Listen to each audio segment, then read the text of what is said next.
de gran gozo y alegría ver la obra que el Señor está haciendo con varios de ustedes. Y qué alegría es ver que la palabra de Dios está trayendo a cada uno de nosotros una madurez, un entendimiento de quién es nuestro Señor, porque esto es importante. En la medida que tú y yo conozcamos más a Dios, nuestra vida se va a parecer más a Dios. Y es lo que hacemos domingo a domingo aquí en este lugar, conocerlo a través de su palabra. Así que te voy a invitar que vayas ahí a tu Biblia. Para quienes nos visitan por primera vez y si no traes Biblia, tenemos algunas Biblias aquí cortesía de la iglesia. Puedes tomar una para ir acompañándonos aquí en el estudio. Llevamos el estudio verso a verso, capítulo a capítulo, y pues bueno, te animo a que puedas tomarla y que también, si quieres llevártela a tu casa, lo puedes hacer. Es un regalo aquí en la iglesia. Bueno, pues vamos a ponernos en manos de Dios para poder estudiar el día de hoy y leemos, ¿sale? Acompáñame a orar. Señor, te damos gracias, Padre. Gracias porque en tu infinito amor nos has dado una mañana más para poder venir a tu iglesia como cuerpo, Señor, a escucharte. Padre, estamos aquí con un propósito claro, que es conocerte más y que es a través de tu palabra recibir toda la enseñanza, toda la instrucción, toda la corrección también, Señor, y todo el redarguir que nuestro espíritu necesita para poder estar relacionados contigo correctamente. Padre, ayúdame a hablar las verdades que hay en tu palabra y a mis hermanos y a mí, Señor, ayúdanos a estar atentos a lo que tu Espíritu quiere decirnos a cada uno de nosotros. Gracias por este tiempo. En el nombre de Jesús. Amén y amén. Hermano, cuando escuchamos una buena noticia, pues deseamos que esa buena noticia sea muy duradera, ¿no? Y hemos estado hablando que el Evangelio es esa buena noticia de salvación, esa buena noticia donde nos presenta a Jesucristo como nuestro Salvador y Redentor. Y las buenas noticias, lo hablábamos cuando empezábamos Gálatas, deben de mantenerse así, porque si empieza a haber ciertas condiciones para poder acceder al beneficio o al regalo, pues entonces la buena noticia ya no es tan buena. Y fíjate, hace algunos meses, digo, a lo mejor a algunos de aquí ya les pasó, pero hay una aplicación por ahí que se llama Temu, ¿no? Que bombardea de publicidad de una manera increíble, ¿no? Y entonces me apareció un producto que estuve buscando alguna vez y me apareció ahí que costaba solamente 10 pesos. No sé si les ha pasado. Entonces no soy el único. Y entonces dije, maravilloso, me voy a poder hacer de esta herramienta por solo 10 pesos, ¿no? Entonces, pues ya bajo la aplicación, sigo los pasos que me da y oh sorpresa, cuando entro aparece una ruleta. Y esa ruleta le picas y entonces empieza a girar y dice otra oportunidad. Y después dice el premio más grande, 1,000 pesos de descuento, ¿no? Y ahí me tienes a mí, 1,000 pesos para comprarme lo que yo quiera, ¿no? Entonces empiezo a hacer mi carrito bien emocionado y a la hora de llegar al pago me dice, el premio casi es tuyo. Solo tienes que mandarle esta invitación a 5 amigos. Y digo, bueno, pues ya se lo mandaré a Diana, a mi suegro, a ver a quién se las mando, pero esos 1,000 pesos no se me pueden ir. Entonces ahí me tienes una hora, ¿no? Ahí buscando cómo ganarme esos 1,000 pesos. Bueno, después de andar molestando a familiares y estar buscando qué onda, pues ya regreso a la app muy contento para poder, ahora sí hacer mi compra. Y oh sorpresa, me dice, uno de tus invitados necesita hacer una compra para que te lleves los maravillosos 1,000 pesos. Qué nivel de frustración, hermano. No se los recomiendo. Si pueden saltarse esa parte, sáltensela, no caigan en esa publicidad. Porque es frustrante que después de cada acción que cumples, viene un nuevo requisito y terminas frustrado. Yo terminé borrando la aplicación, ya no quise saber más de esos 1,000 pesos. Y ese gran regalo se convirtió en algo muy desagradable. ¿Por qué? Pues porque no era tan bueno como decía ser. Y cuando el Evangelio de Cristo es presentado de una forma increíble y la gente acepta al Señor como su Salvador, como el Dios de su vida, pero después vienen personas y te dicen, sí, pero ahora tienes que hacer esto, porque si no, no eres cristiano. Sí, entonces tienes que hacer A, B, C y D, cumplir E, F y G. Y estas mismas cosas estaban pasando en la iglesia de Galacia. Por eso esta carta existe en nuestra Biblia, hermanos. Porque atraídos por las falsas promesas de los judaizantes, los gálatas estaban creyendo que si cumplían la ley de Moisés, ellos podrían ser llamados hijos de Abraham, y como hijos de Abraham, pues tener las bendiciones del pueblo de Abraham. Entonces, el Espíritu Santo inspira a Pablo, escribe en esta carta, y el Espíritu Santo le dice al hombre: no hay nada que tú puedas hacer para ser merecedor del favor de Dios, no hay nada. Y es esta carta de Gálatas que hemos visto ya durante este año, la empezamos justo en enero, y ya estamos en el capítulo 5 para poder comprender que la obra de reconciliación entre tú y Dios no depende de tu desempeño, depende de la gracia que Cristo te ha dado para poder acercarte a Él. Ahora, que tu relación esté hoy basada bajo lo que tú puedes hacer por Dios, es una relación basada en un contrato legal. Es basado en una constitución, si lo quieres llamar. La constitución, si la han leído, yo nunca la he leído toda y no me estoy jactando de eso, pero sé que existe un artículo que dice que los padres tenemos la obligación de proveer a nuestros hijos de un sustento, ¿verdad? ¿Cuántos de aquí proveen a sus hijos porque la Constitución lo dice?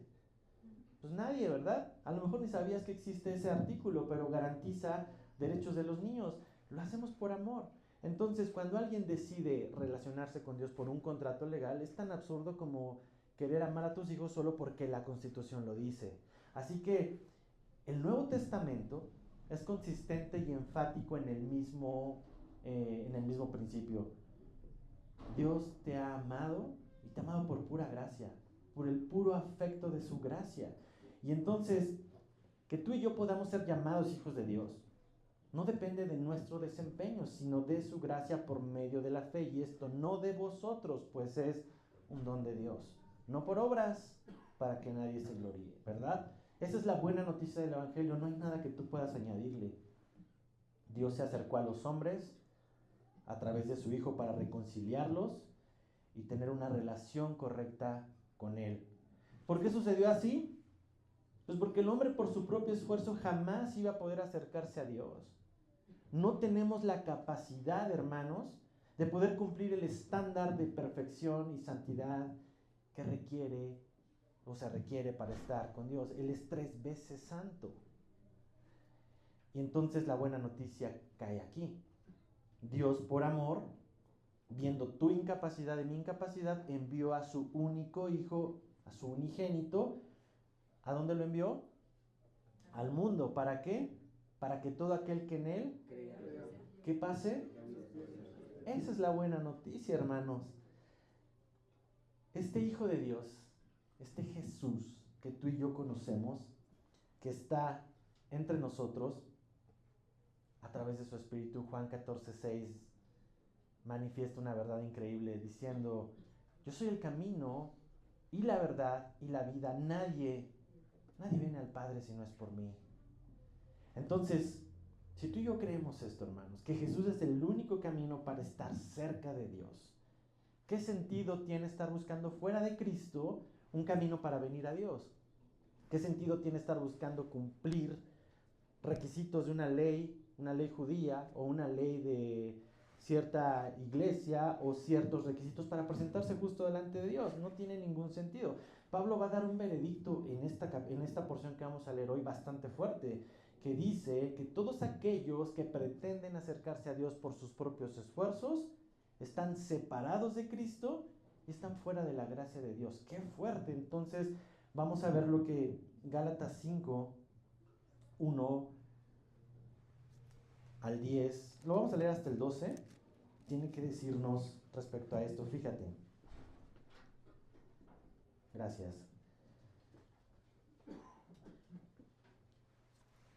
Dice Pablo en esta porción, Gálatas 5:1: estad pues firmes en la libertad con que Cristo nos hizo libres, y no estéis otra vez sujetos al yugo de esclavitud. He aquí, yo Pablo os digo que si os circuncidáis, de nada os aprovechará Cristo. Y otra vez testifico a todo hombre que se circuncida, que está obligado a guardar toda la ley. de Cristo os desligasteis. Los que por la ley os justificáis, de la gracia habéis caído. Pues nosotros por el Espíritu aguardamos por la fe la esperanza de la justicia.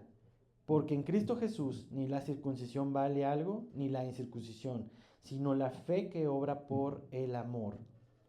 Vosotros corríais bien. ¿Quién os estorbó para no obedecer a la verdad? Esta persuasión no procede de aquel que os llama.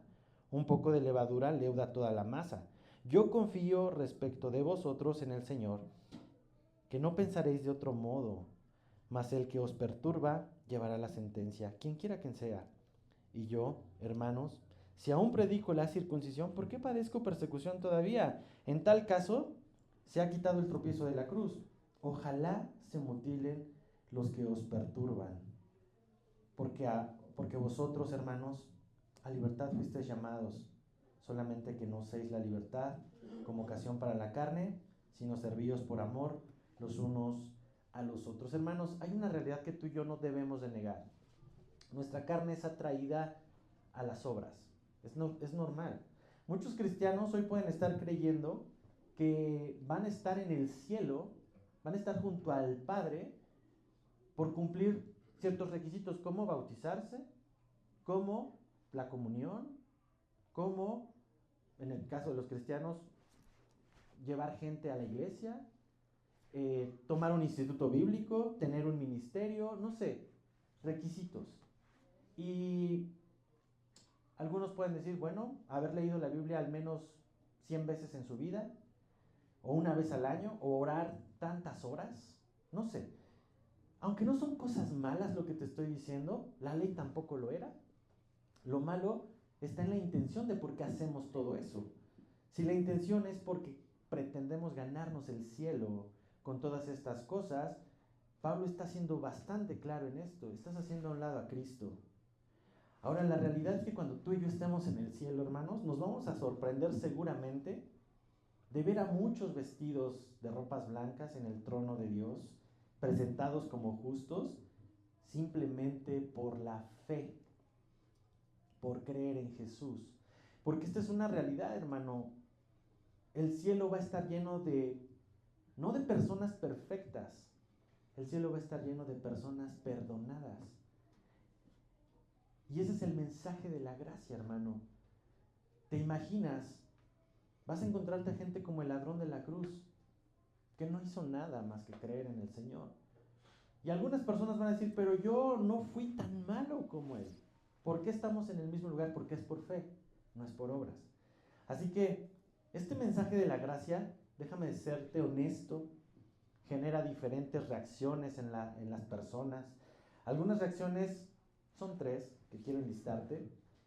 Puede ser en alguna en la que tú estés el día de hoy. Cuando tú escuchas este evangelio de la gracia, una reacción es el agradecimiento a Dios.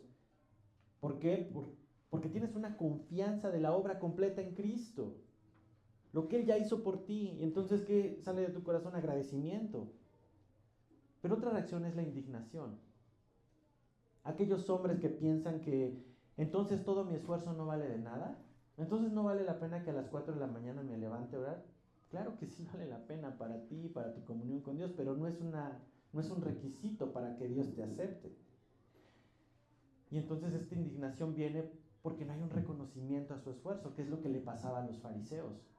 A ellos les ofendía el mensaje de Jesús porque Él no exaltaba lo que ellos hacían. Y otra reacción es el miedo, ¿no? Por otra parte, hay gente que no quiere predicar esto porque dice, es que si yo predico la gracia, entonces el hombre tiene un cheque en blanco para hacer lo que quiera y vivir su vida como quiera. Pero para estas últimas 2 reacciones, hermano, la palabra de Dios tiene algo que decirnos. Y Gálatas en especial tiene mucho que enseñar, que corregir, que redarguir, para que tú confíes en su gracia sin indignación de no me están valorando y sin miedo de pensar que vas a llevar una vida desenfrenada. Así que vamos a su palabra. En el verso 1, que es el propósito de toda esta carta, está englobado en este verso, dice, estén firmes en la libertad con que Cristo nos hizo libre. El llamado es estar firmes y Dios, a través de esta carta, le dice a su pueblo, mantente firme, es porque aún siendo cristiano, aún siendo salvo, también puedes estar no firme. Esa es una posibilidad. Y aquí, hermano, cuando tú lees la Biblia, cuando es expuesta a ti, cuando todas las verdades de Cristo son presentadas a ti, entonces ya no hay espacio para decir no lo sabía. Hasta este punto, en el capítulo 1 y 2, Pablo expresó exhortaciones fuertes sobre, hey, despierten, Gálatas insensatos, ¿qué están haciendo? En el 3 y 4 presentó lo que la ley hace y el propósito de la ley. Incluso tomó ejemplos a Abraham, pero en el capítulo 5 y 6, tú y yo vamos a encontrar la parte práctica de entender esto y nos muestra cuál debería de ser el resultado en nuestra vida de haber aceptado la gracia de Dios que nos trajo a salvación. Así que, hermano, entendiendo tu Gálatas, el llamado es mantente firme en esta verdad. Firmes es permanecer y perseverar. Y el desafío a mantenerte firme es porque existe la posibilidad de que no lo estés. ¿Quieres ver cómo es tan fácil dejar de mantenerse firmes en esta verdad? Mira, Dios nos proveyó de una iglesia universal, ¿sale? Todos los que creemos en Cristo Jesús somos la iglesia de Cristo. Pero también Dios estableció iglesias locales, que es esta iglesia. Y así como hoy estamos aquí reunidos en Toluca, hay muchísimas iglesias y en todo el mundo hay muchas iglesias locales que podemos vivir, lo que dice aquí atrás Hechos 2:42. Así que cada iglesia local tiene un estilo, tiene una personalidad, y Dios en esa diversidad de hermanos crea diversidad de iglesias locales, lo cual está bien. Algunos creyentes se sienten muy cómodos con las liturgias sobrias de los himnos y de un órgano, y está bien. Algunos otros necesitan más euforia, ¿verdad? Necesitan música más extrovertida para poder estar gritando, ¡aleluya! ¡Gloria a Dios! Está bien. Es una forma de manifestar su alabanza y ocupan instrumentos como las trompetas, como las guitarras eléctricas y tienen toda una orquesta. Y si eso les permite alabar a Dios, está bien. El problema viene, hermanos, cuando una de estas iglesias argumenta que esa música ofende a Dios. Esos guitarrazos son del Satanás. Esas trompetas es un escándalo que ofende a Dios. Y que no se debe de cantar, no se debe de tocar, no se debe hacer esto. Y se empieza a definir qué se debe hacer y qué no se debe hacer. Por otro lado, los que son más emocionales y que buscan este ambiente pentecostal, llegan a iglesias sobrias en su adoración y evalúan y dicen, aquí no hubo derramamiento del Espíritu porque no vi a nadie dar vueltas y hablar en lenguas. Aquí no está el Espíritu Santo porque no hay alabanza y danza.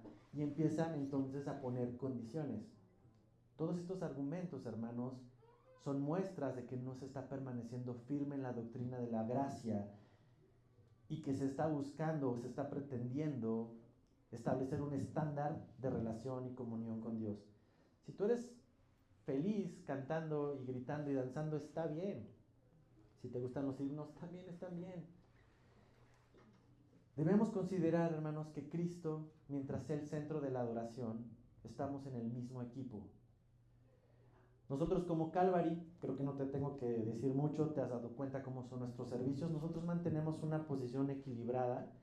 Por un lado, entre el formalismo extremo y el emocionalismo desbordado de una iglesia bautista o una iglesia pentecostal, nosotros creemos, y esto es parte de nuestro distintivo en Calvary, que si alguna o la otra están ganando almas para Cristo, gloria a Dios por estas iglesias. Estamos en la misma familia y no estamos diciendo si es bueno o es malo. Nuestra personalidad es muy diferente, pero no los vemos como a lugares donde esté mal. Ahora, velo en tu familia.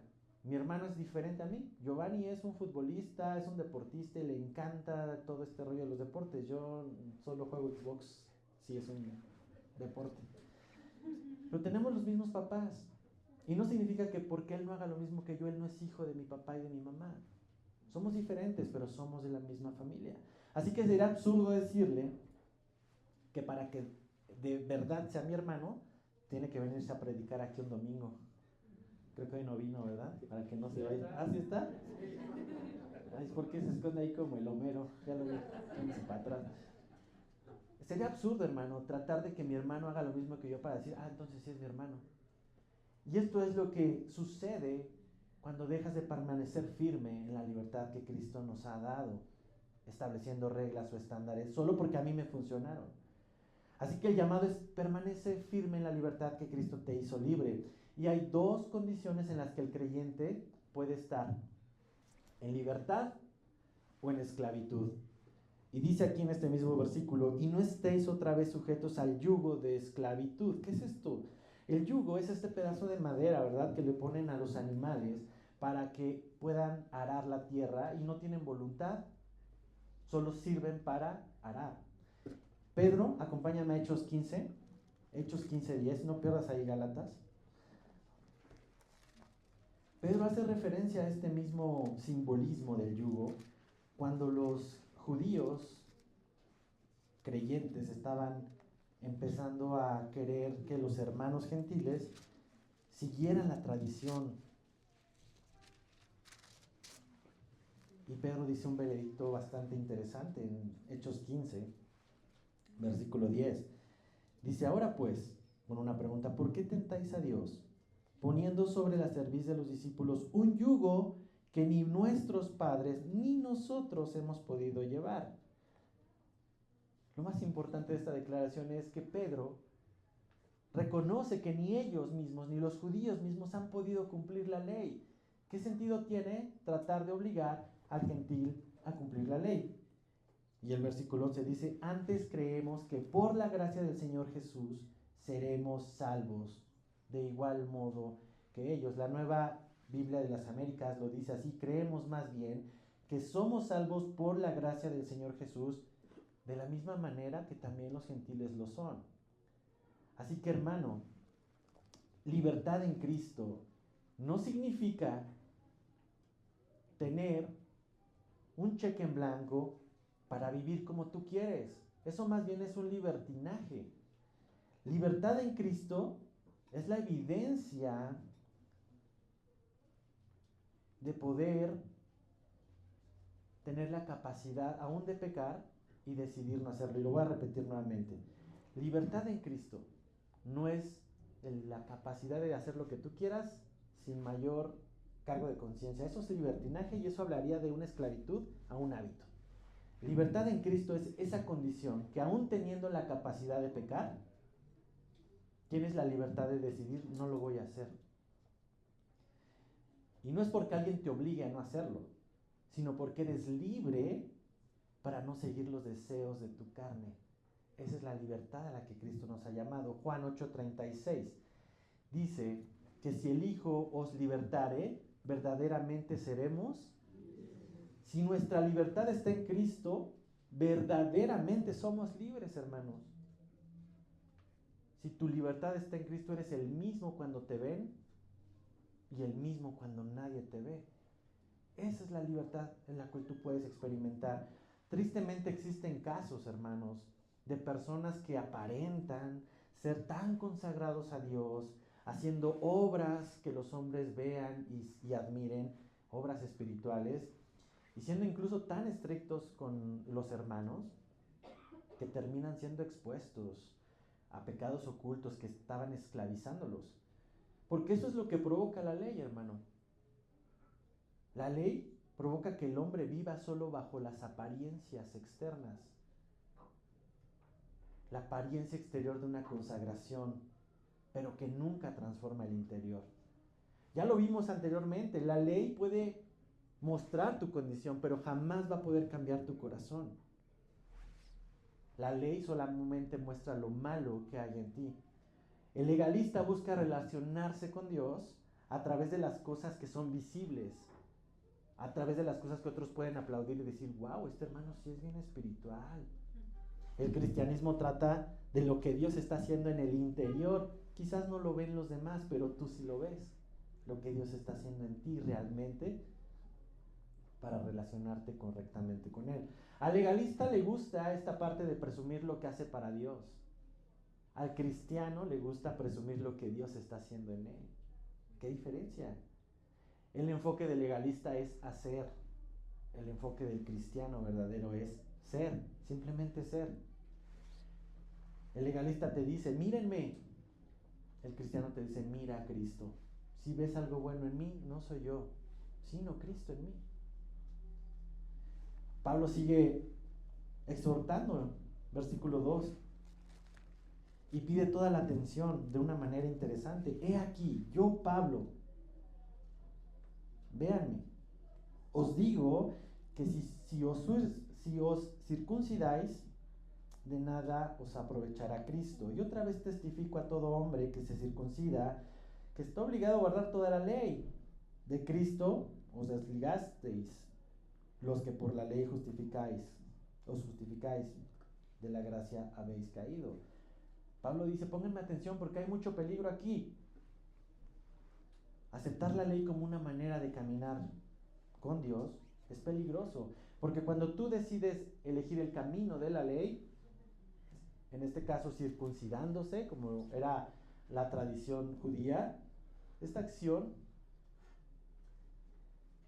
está diciendo que tú has decidido acercarte a Dios por tu propio esfuerzo. Y este tema de la circuncisión, hermano, era algo que la ley le pedía al pueblo judío como parte de una evidencia del pacto entre Jehová y los hijos de Israel. Pero hay tres veredictos claros y crudos en esta simbología que está haciendo Pablo, porque realmente no es el tema de la circuncisión, es el tema de elegir vivir por obras. Si tú eliges este camino, dice Pablo, de nada os aprovechará, de nada te sirve Cristo. Si tú eliges este camino, de Cristo te desligas, te separas. Y la consecuencia más terrible es el espectro de su gracia ya no está en ti. Entonces, qué peligroso esto. Y es que no era solamente el acto, era el significado de pretender confiar en su propia capacidad para presentarse justos delante de Dios, desechando la obra de Cristo. Hermano, este asunto no tiene espacio para negociación, ni para interpretaciones personales, porque algunos dicen, Cristo pagó el 99.999999 de la salvación y a mí me toca el 0.000001 de la salvación. Esto es un error fatal.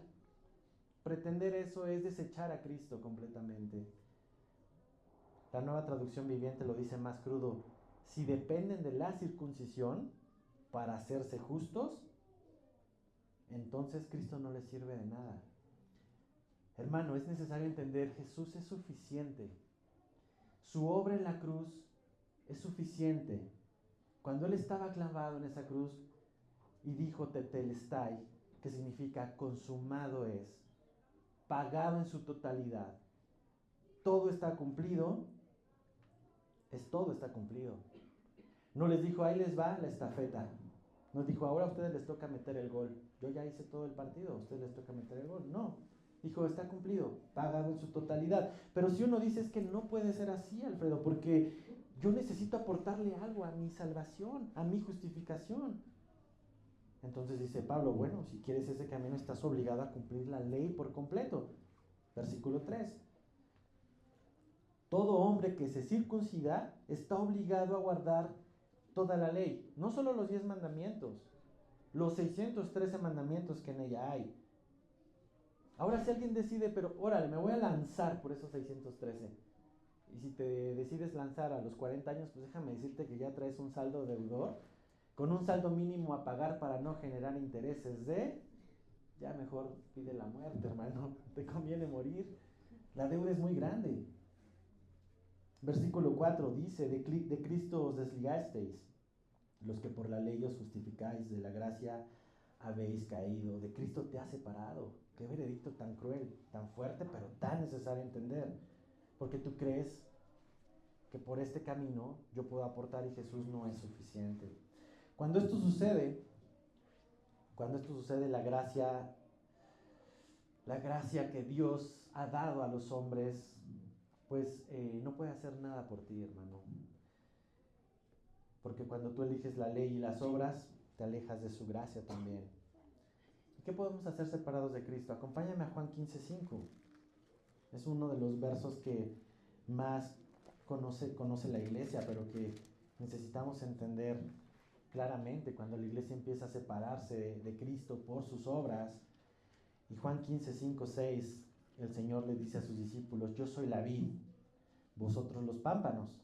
El que permanece en mí y yo en él, ¿este qué?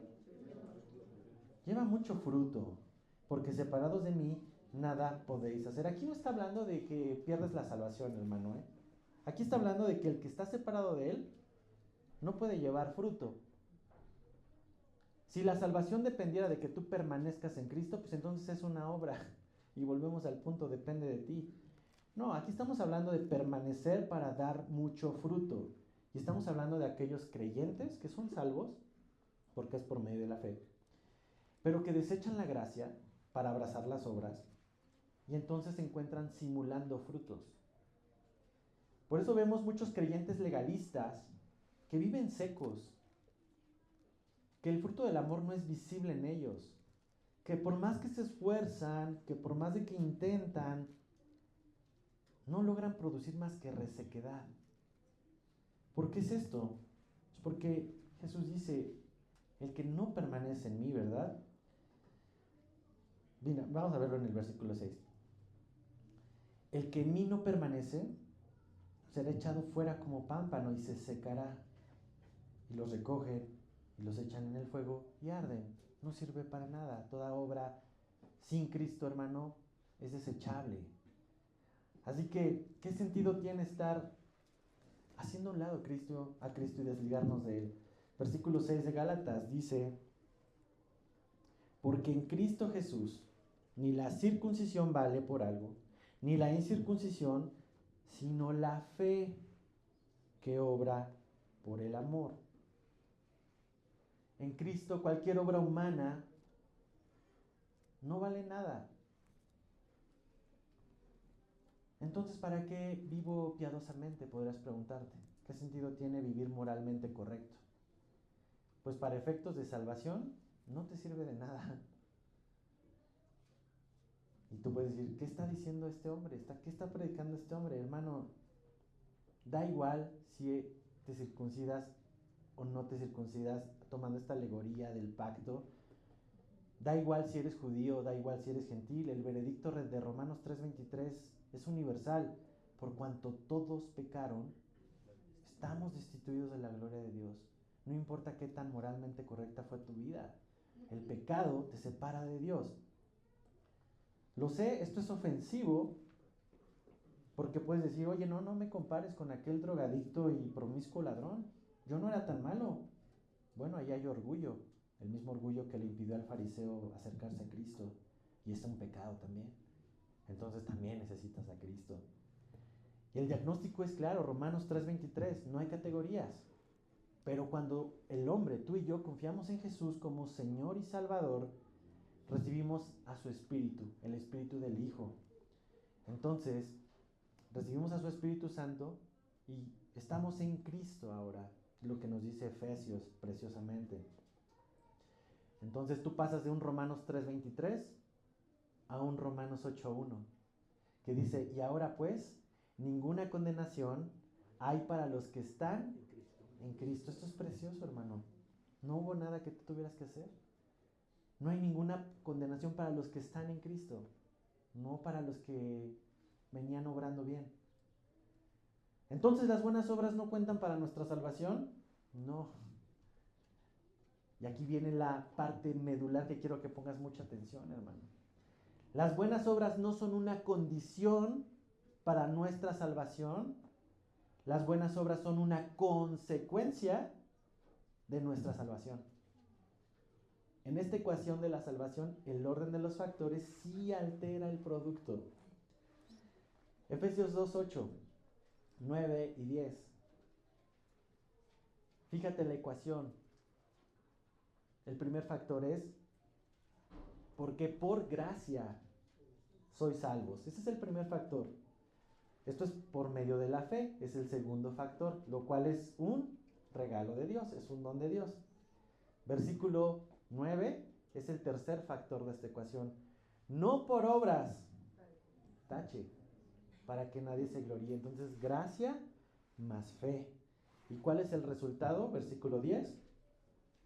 porque somos hechura suya. Este es el resultado de esta ecuación. Creados en Cristo, ¿para qué? ¿Te das cuenta? Es una consecuencia, no es una condición. Las cuales Él preparó de antemano para que tú andes en ellas. Así que si tú puedes vivir una vida piadosa, hermano, es por una consecuencia de su gracia, de su espíritu obrando en tu vida.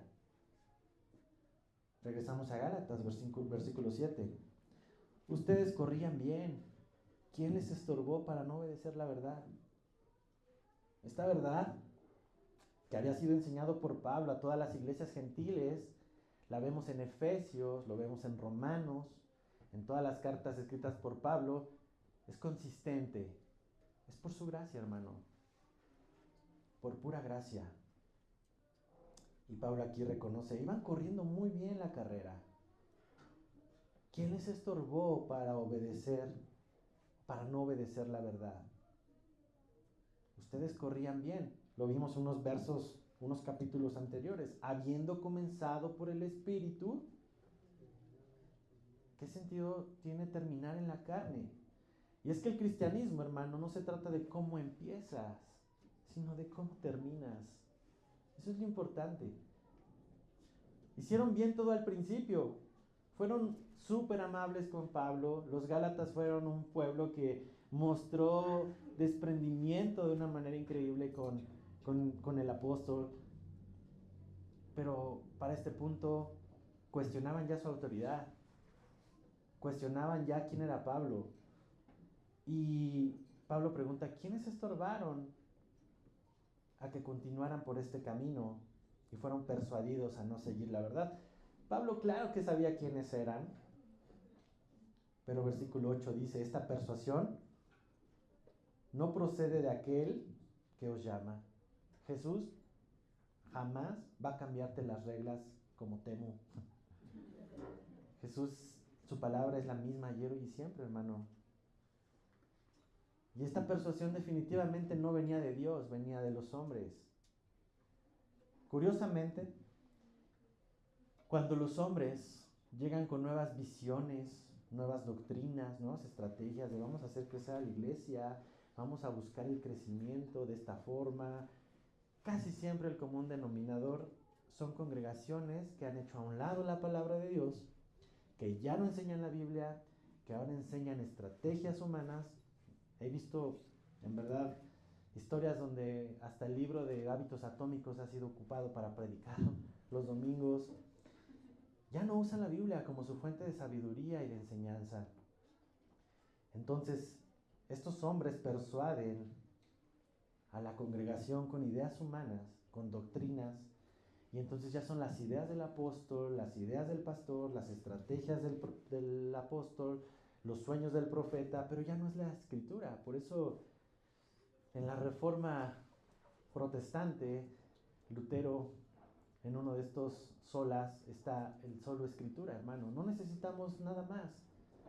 No necesitamos ser persuadidos por cuestiones fuera de la Biblia, porque cuando las iglesias dejan de predicar la palabra de Dios para predicar pensamientos humanos, las iglesias quedan susceptibles a ser persuadidas por falsos maestros o falsos hermanos que traen a la iglesia falsas doctrinas que estorban a los creyentes a seguir la verdad del evangelio y los guían al yugo de esclavitud.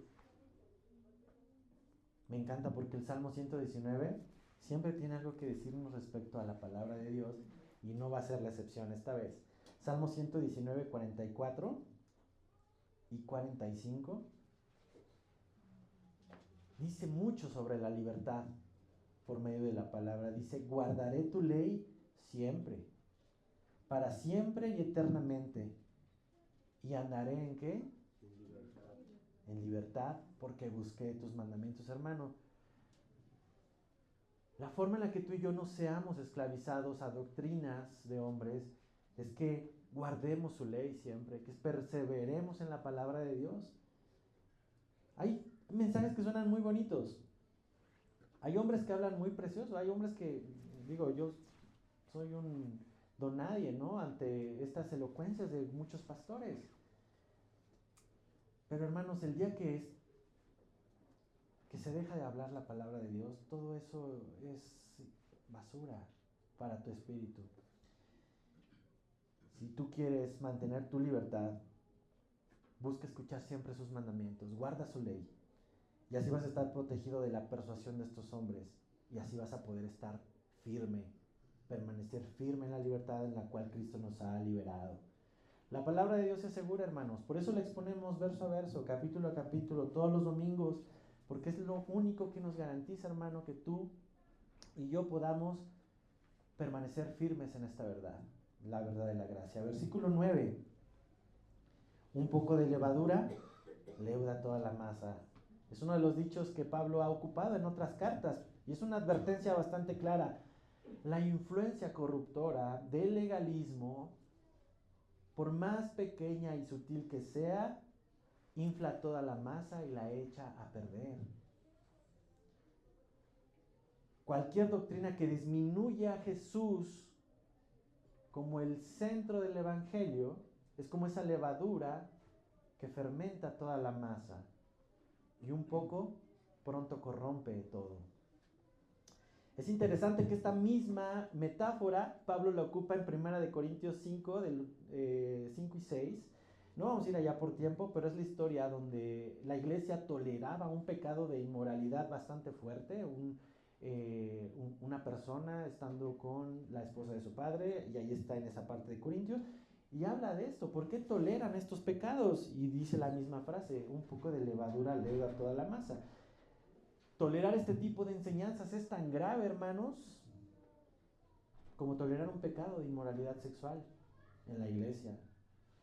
Y a veces estamos suavizando este tipo de levaduras cuando decimos, bueno, es que me gusta la alabanza de esta iglesia. Sí, entiendo que hablan pura tontería y dicen, pero es que se siente padre, me gusta el tiempo. O ahí están mis amigos, o me queda cerca, o no sé, lo tolero porque es algo que me agrada. Hermano, un poco de levadura leuda toda la masa.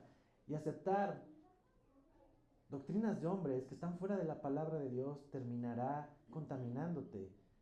Aunque sea poquito. Si a un vaso con agua, y es un ejemplo que me encanta que pone el pastor Sergio, a un vaso con agua, yo le pongo una gotita de pipí, ¿tú te la tomarías? ¿Por qué? Si solo es una gotita, el resto es agua. ¿Por qué dicen que no? Pues porque ella está contaminada. Lo mismo sucede con estas enseñanzas. Poquito que aceptes, contamina todo, leuda toda la masa. Por eso Pablo dice, echa a perder todo. Pablo en el versículo 10 expresa una confianza que tiene. Dice, yo confío respecto de vosotros en el Señor, que no pensaréis de otro modo, mas el que os perturba llevará la sentencia, quien quiera que sea. Pablo confía en los Gálatas y cree realmente que el Señor Jesús les hará despertar de esta fascinación en la cual ellos ya estaban cayendo para regresar su confianza en el Señor Jesús. Pablo confiaba que el Señor guardara a la iglesia de Galacia de creer en estas falsas enseñanzas, de desechar a Cristo y buscar la ley.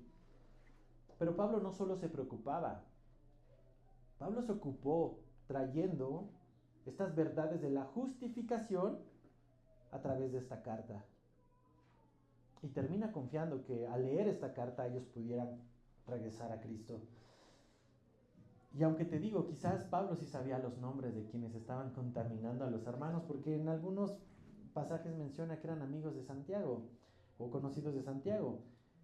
Pablo sabiamente deja la justicia en manos del Señor, no los menciona, porque él sabe que el Señor dará a cada uno conforme ha trabajado. Mateo 18, 6 y 7 nos dice algo bastante interesante sobre aquellos hombres que hacen tropezar o estorban a los cristianos en su caminar en libertad con Dios.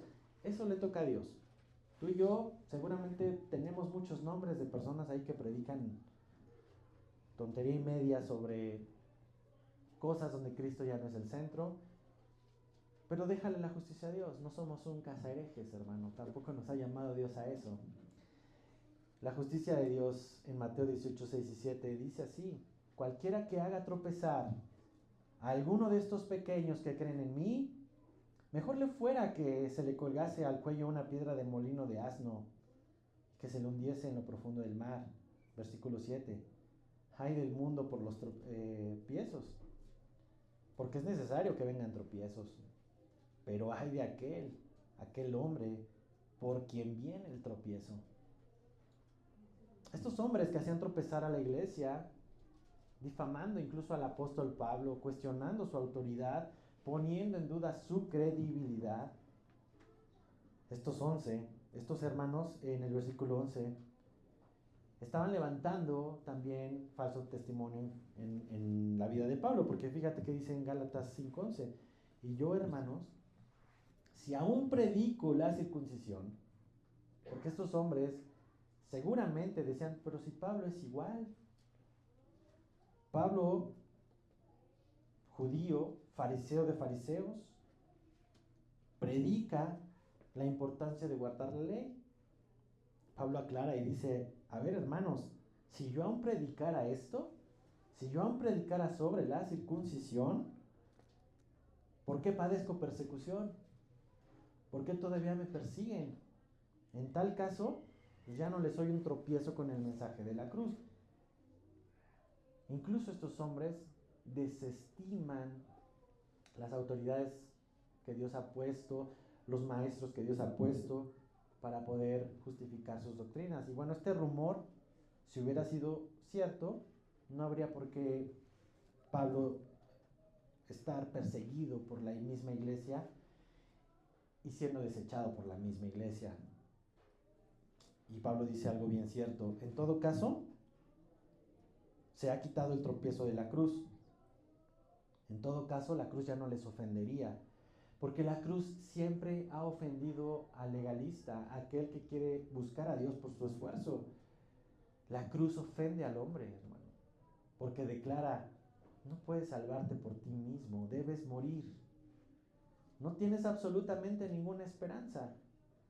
Así que el hombre, cuando confía en su capacidad de hacer para merecer, la cruz viene y le da un golpe de realidad y le dice, cualquier cosa que hagas es como un trapo de inmundicia.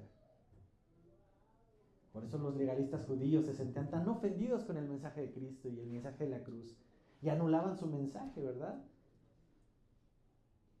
Eso lo vimos al principio, cuando Jesús caminaba con ellos. Pero cuando la iglesia empezó a dispersarse y vieron que no podían parar ese movimiento tan fuerte de la iglesia, ¿qué hicieron? Se infiltraron en la iglesia. Y había falsos hermanos. Porque había de dos: había creyentes judíos que habían aceptado a Jesús verdaderamente, pero todavía traían las tradiciones y no sabían si sí o no.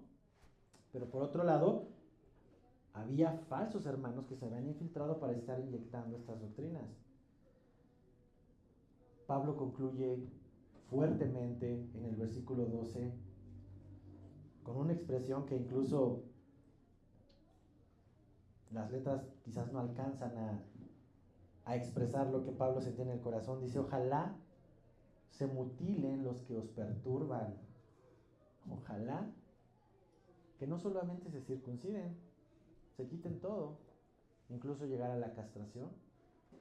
Pablo estaba hablando fuerte, sí, porque estos hombres, si creen que con la circuncisión van a ganar algo, pues tendrán que ir más allá.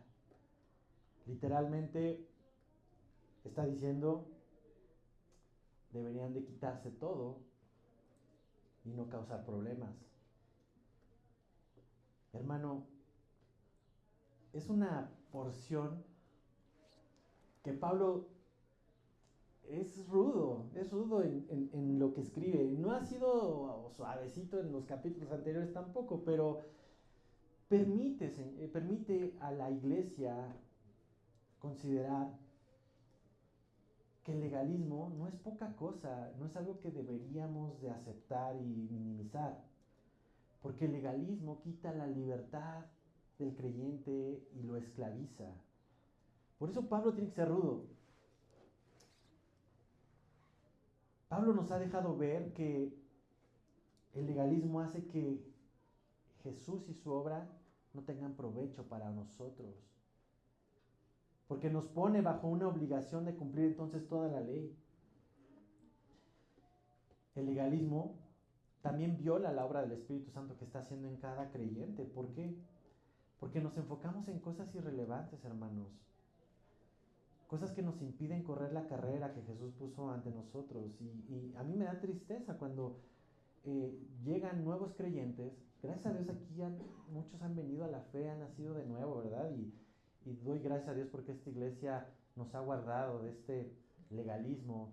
Pero yo he visto a los que son nuevos creyentes que batallan y dicen, es que quiero estar cerca de Dios, pero no puedo, me cuesta. No te preocupes, eres como un bebé. Necesitas guía, necesitas cuidado, necesitas que te cambien el pañal, necesitas que te den de comer, porque eres un bebé en Cristo. Pero qué triste es cuando el legalista viene y dice, ¿cómo? ¿No puedes comer por tu cuenta? ¿Cómo no puedes cambiarte? ¿No puedes ir al baño por tu cuenta? ¿Te imaginas que eso le dijéramos a bebé Elías, que está aquí con nosotros? Sería injusto, ¿verdad? Tratar de pretender que el bebé haga lo mismo que yo. Y eso es lo que hace el legalismo, estorbarle al que es nuevo en la fe. Entonces, hermanos, si tú conoces a alguien nuevo en la fe, ayúdale, sopórtale. Eso lo vamos a ver en el capítulo 6.